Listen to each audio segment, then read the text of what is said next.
কুমিল্লার লাকসামে বিএনপির জনসভায় আছেন সহকর্মী সাব্বির রোজ। আমরা এই মুহূর্তে সরাসরি যুক্ত হচ্ছি তার সাথে।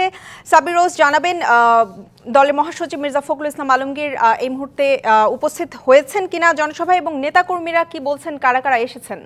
ধন্যবাদ আপনাকে। আমি লাকসামে যে বিএনপির পূর্বঘোষিত যে জনসভা রয়েছে সেই জনসভায় রয়েছি।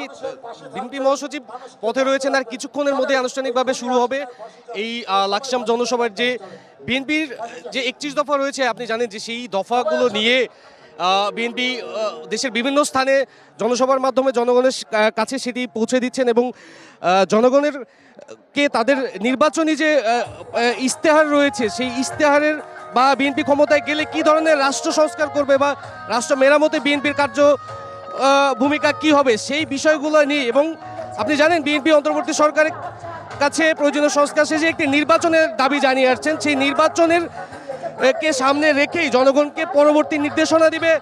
কোটি মানুষের আস্থার ভালোবাসায় 11 বারের মতো দেশের 1 নম্বর রেফ্রিজারেটর ব্র্যান্ড ওয়ালটন।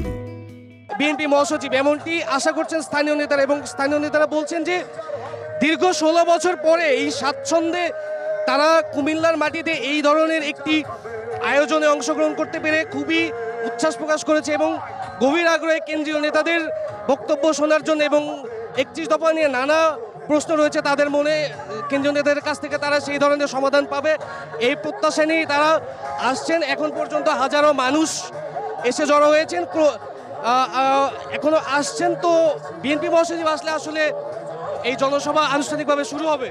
তো এই ছিল আমার কাছে আপাতত। রোজ, আপনাকে ধন্যবাদ।